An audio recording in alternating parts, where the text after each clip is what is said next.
Do you have a moment, Sam?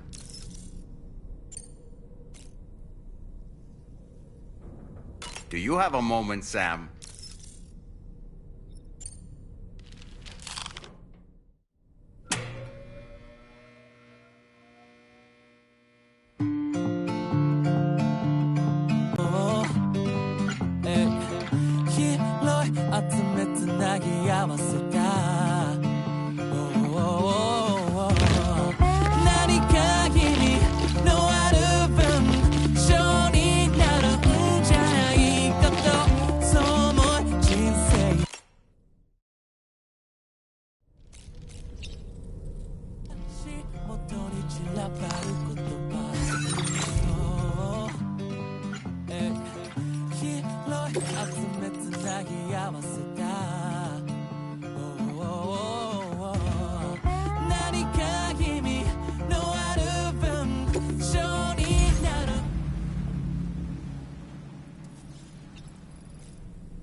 That's Tarman's son. He must have placed the photograph in here for safekeeping. This is an important memento. Why don't we go and take it to him?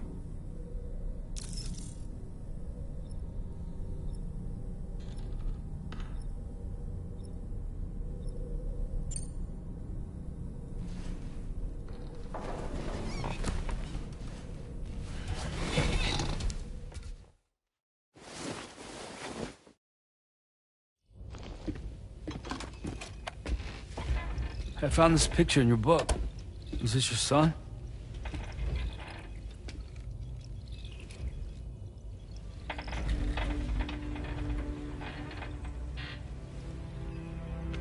Thank you. Yes. He's still out there somewhere, borne along on the currents, with this right hand of mine.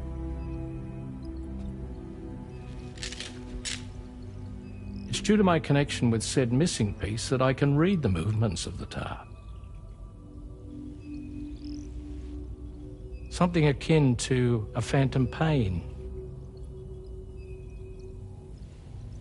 You want to hear the story? Sure. I was both a medical doctor and a geophysics researcher once upon a time. In those days, the tar currents were a key focus of mine.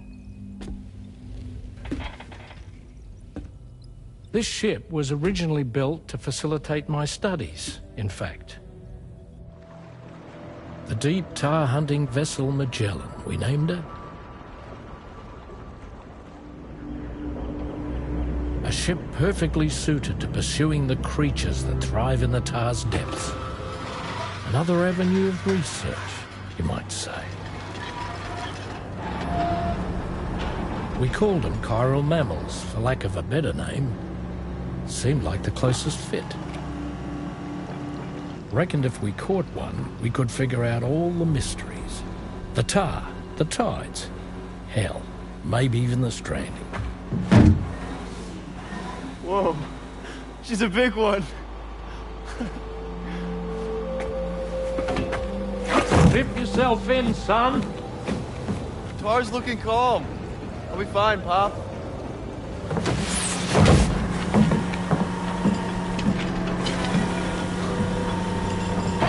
You seeing this?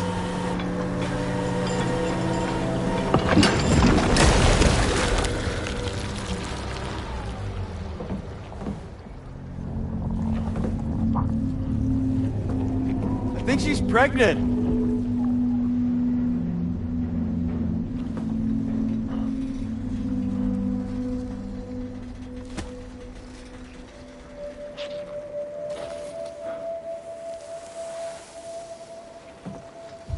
Hey, Pop.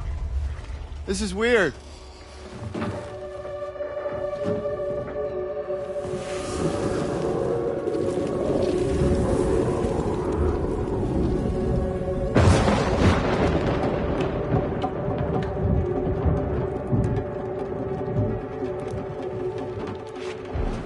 Storm!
And just like that, the tar took my boy, and my hand along with him.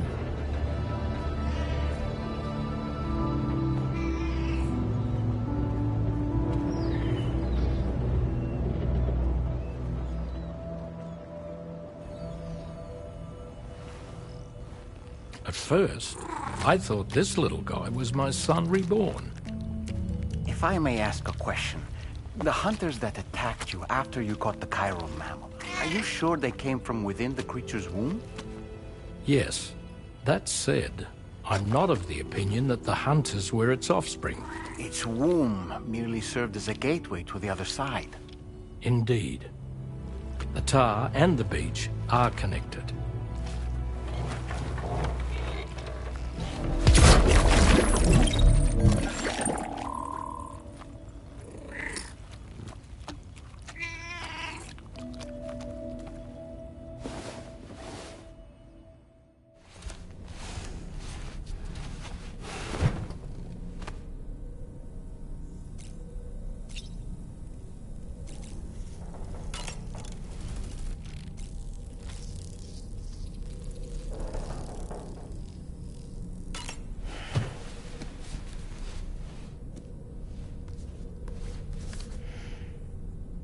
Moby Dick, or The Whale, seems to be one of Tarman's favorite novels. As the name suggests, it's a story about a white sperm whale named Moby Dick. Captain Ahab, one of the main characters, uses a prosthetic leg made of whalebone to replace the one Moby Dick took long ago. He's obsessed with getting revenge against the whale, which he hates with a terrible passion, all while nursing the phantom pain of his lost leg. In the end, Ahab fails to exact vengeance on his foe and is dragged into the sea. His crew's only survivor is Ishmael, the book's narrator. He was rescued after clinging desperately to a coffin-shaped life buoy. That's right, a coffin was his savior. Ironic, isn't it? How you use a thing makes all the difference.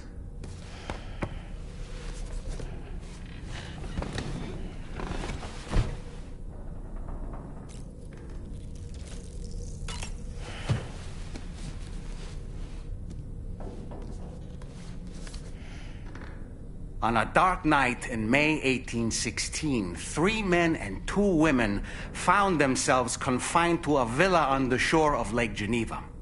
A catastrophic volcanic eruption had wrought havoc on the global climate, and a relentless rain hammered down outside. With little else to do, the occupants of the villa decided to compose ghost stories, and it was on this fateful night that a woman named Mary— she was engaged in an affair with the poet Percy Bysshe Shelley at the time, whom she would later go on to marry. A dramatic retelling of these events was committed to film prior to the Death Stranding. Titled Mary Shelley, it stars Elle Fanning in the lead role. Now, where have I heard that name before?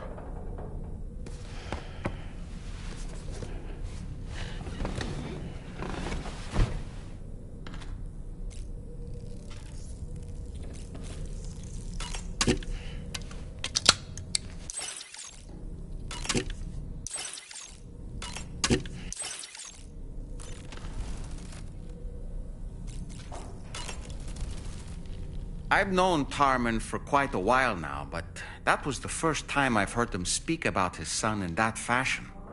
It made me wish that I could do something, anything to ease his burden. But setting aside those feelings, suppose that cat of his is in fact his son reborn. Why does it treat me as though I'm a threat? Does it just hate me? Reincarnation or not, perhaps it's still a cat at heart. Good morning, Sam. There are organisms in this area that I don't believe I've ever laid eyes on before. My understanding is that they're called chiral creatures, and they come in all shapes and sizes. Apparently, they will drain your batteries if you come into contact with them. There may be other deleterious effects for all we know. And really, you shouldn't be bothering them anyway. There's nothing to be gained from it. It's not like they drop coins when defeated. I don't really...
Terrific work, Sam. You were amazing in there.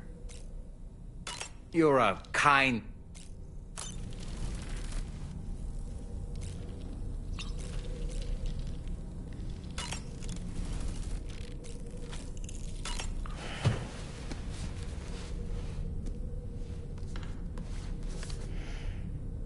The Pequod is the ship in which Ahab pursues Moby Dick on his quest for vengeance.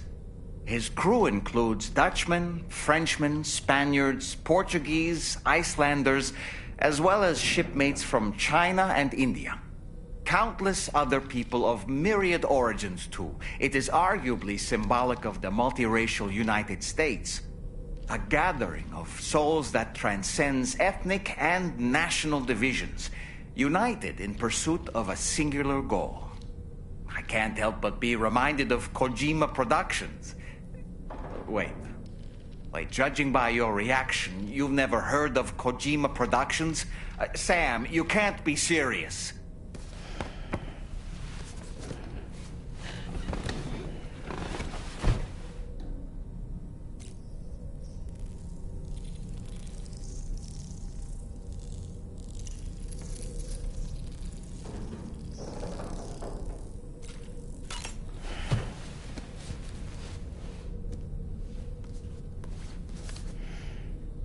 The gathering of storytellers that spawned Mary Shelley's Frankenstein gave rise to yet another legendary creature of horror fiction. I speak, of course, of the vampire.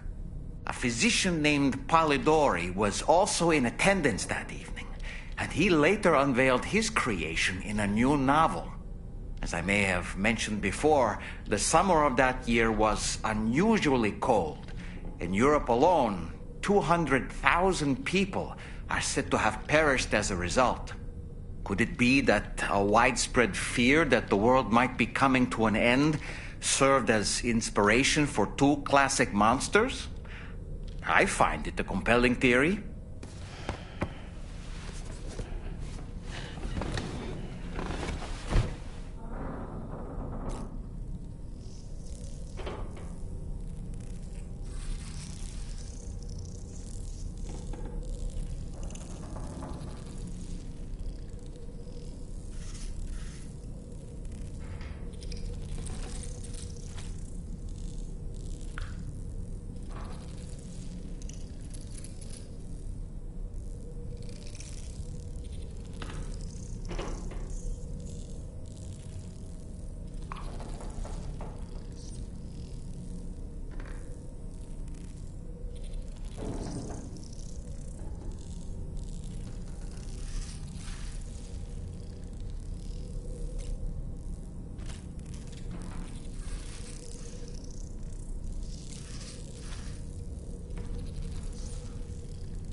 Certain parallels can be drawn between Captain Ahab's pursuit and the Prometheus myth. Prometheus is a deity said to have stolen fire from the heavens in order to give it to humans.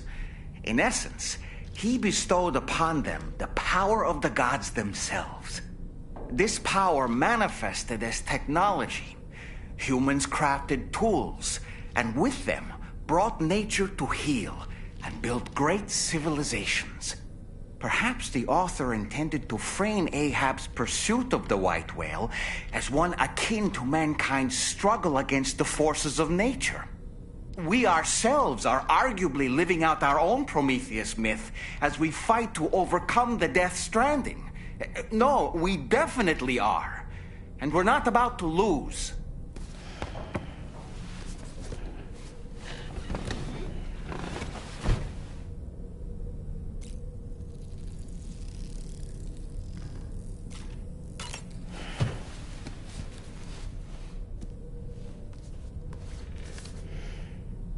It should be noted that the monster's name is not Frankenstein, nor was it ever given a proper name. Frankenstein is the name of its creator and the story's protagonist, Victor Frankenstein. Through its many movie adaptations, the image of the disturbing and unstable patchwork creature has grown ever more vivid. And in the process, the misconception that it was called Frankenstein was born. In the original novel, however, it was an intelligent, human-like being that craved acceptance. A clever, gentle giant cobbled together from others, not unlike our dead man, don't you think? And while he doesn't appear in Shelley's original work, in several movies, Frankenstein is joined by a rather memorable assistant named Igor. Igor and Victor. Now, where have I heard those two names before?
Extraction was successful.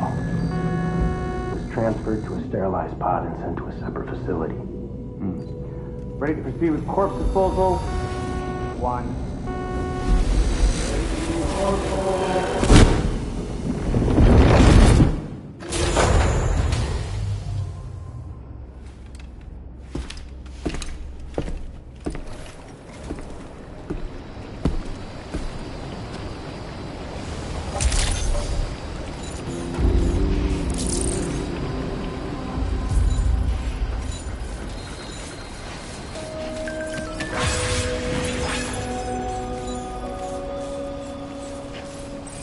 Hey, mine's heavier.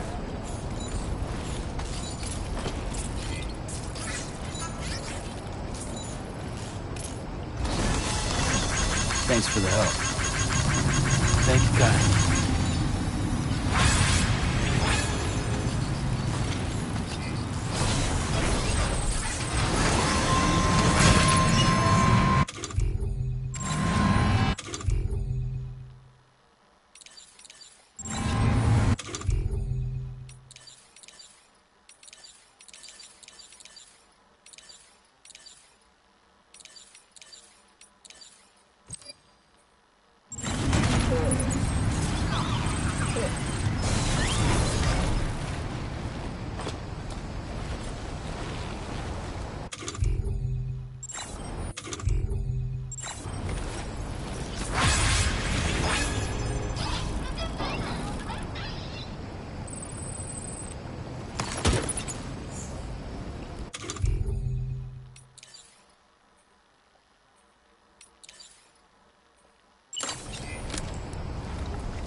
Sam, that vehicle appears to be locked up tight. You won't be able to take it for a drive.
Sam, your next destination is the Northern Environmental Observatory.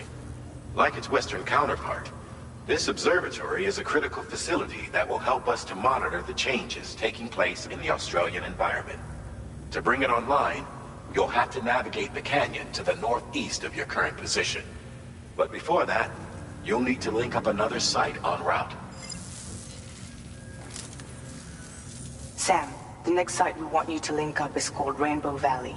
A friend of Drawbridge is waiting for you there. Once the network connection has been established, they'll be joining us on the DHV Magellan. I recruited them myself when we first met in the UCA. You can pick up the order from the delivery terminal.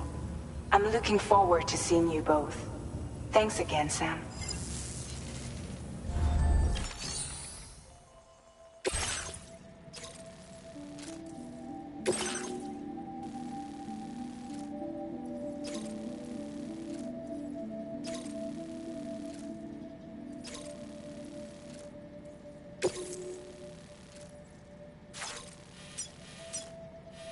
Commencing route creation.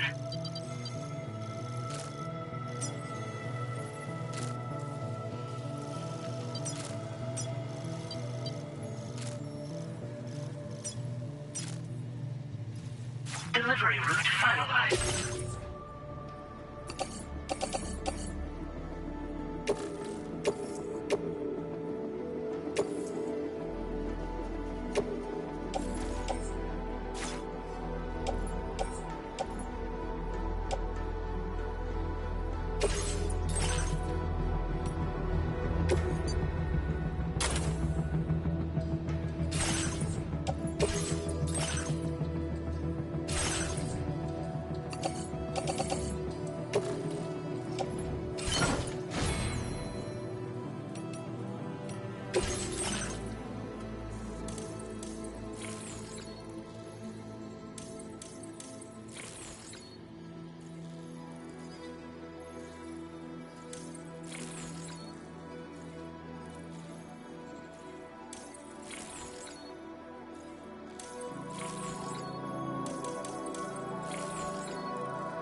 Order accepted.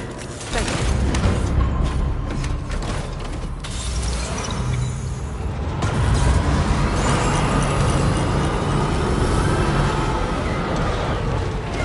Take care now.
I can sense them, Sam. Be on your guard for BTs.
Lex.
Security measures lifted. Weapons detected. Be advised that usage is restricted inside facility grounds. Access the delivery terminal to process your orders and requests.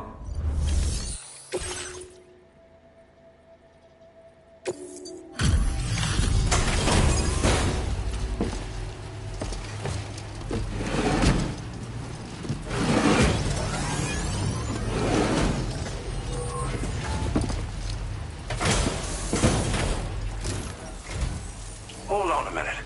Are you Sam? Then does this mean the drawbridge has finally come to the valley? Oh, thank you. I'm glad you could make it. It's an honor to welcome you here.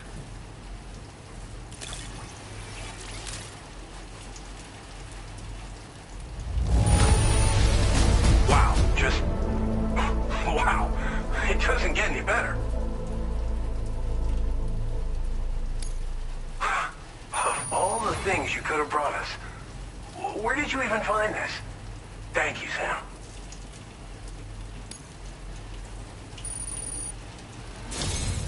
We'll be hoping to see more of you in the future. The next step involves a Cupid, yeah? Okay then, let's do this.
Now displaying your current porter grade.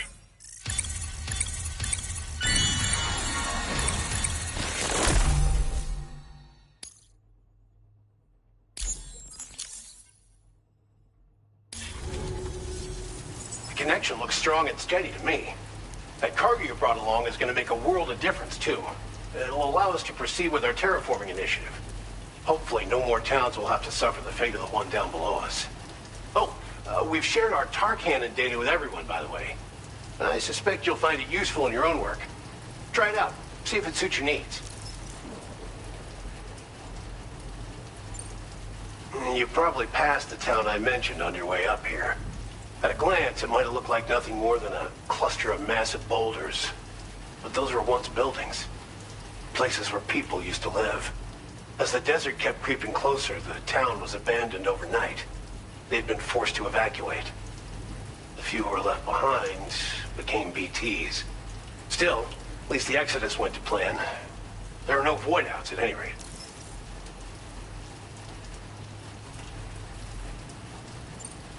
Tar cannons are invaluable pieces of equipment that we use to combat forest fires.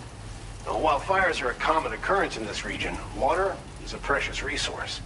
So these cannons were developed as extinguishers that utilize the tar contained within the earth itself. They leverage the tar's viscosity, making them one of the most effective methods of combating fire we have. When deployed on the ground, they can both extract and discharge tar simultaneously. You can pick up the cannon and use it on the go as well, but you'll be unable to refill its tar reservoir while doing so. If you find yourself caught in a wildfire, you'll need to figure out when to shoot and when to move in order to make it out alive. This region was once filled with lush vegetation, over which birds soared and serenaded, until all that beautiful life fell prey to sudden desertification. We swore to do everything in our power to bring back what was lost. Around the time we got started, the APAC people showed up. With their help, we've been able to achieve a modest measure of success. But moving forward, we have to find a way to nurture and protect what little we have on our own. Thanks for everything, Sam. You and Drawbridge have helped ensure that these lands will one day be filled with life again, however long it takes. In particular, that comrade of yours has performed absolute miracles for us. If you're looking to link up with them, you'll find them in the ravine on the other side of the river, directly opposite this shelter. Come back and visit anytime. Right. Time to meet up with our comrade. Let's see. They should be around here somewhere.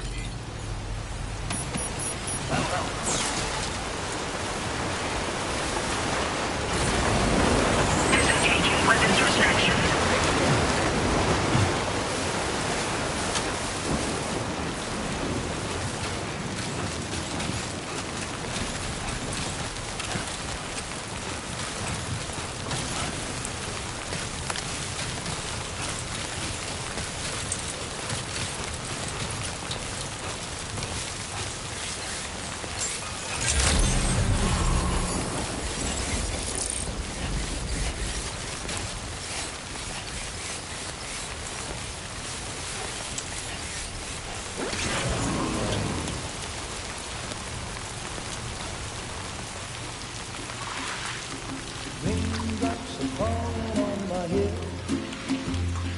Just like the guy whose feet are too big for his bed, nothing seems to fit.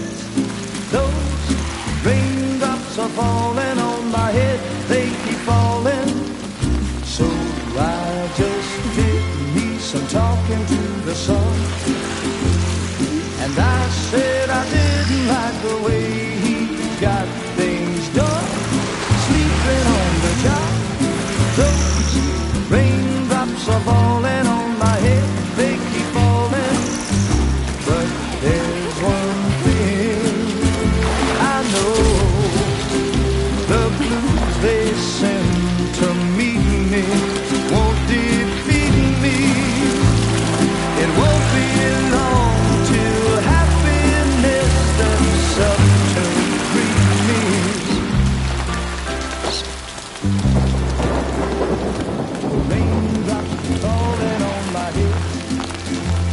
But that doesn't mean my eyes will soon be turning red. Crying is not for me, 'cause I'm never gonna stop the rain by complaining, because I'm free. Nothing's worrying me. Think I spooked her? I really couldn't say. I certainly haven't ever seen her dance like that before. It won't be long till happiness steps up to greet me.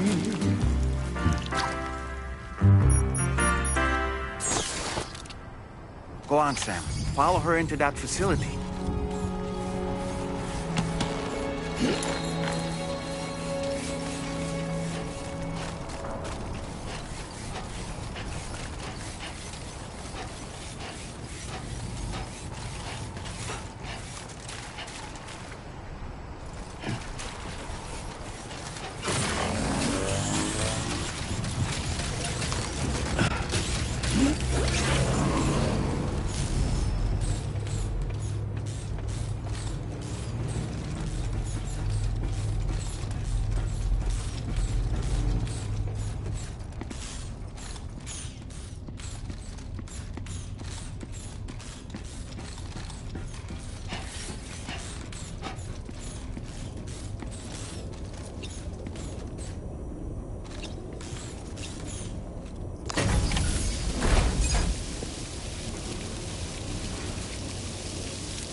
Thanks for coming, Sam.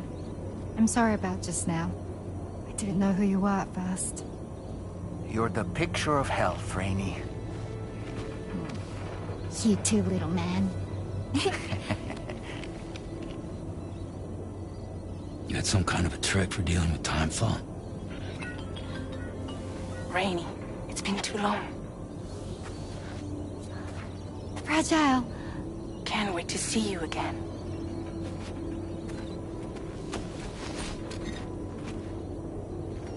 What are we waiting for, Sam?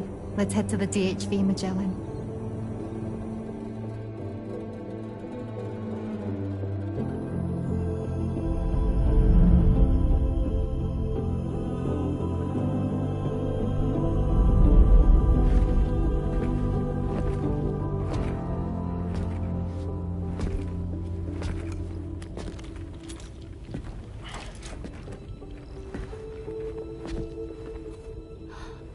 Fragile. Hi. Hi.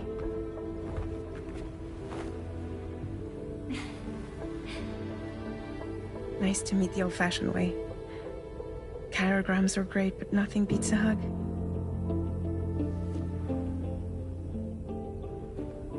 Well, I'm sure you already know. This is Rainey. She's a good friend of the cause. It really is a pleasure to meet you, Sam. Nice to meet you, too. Glad to see you in good health. And it's so good to see you all again.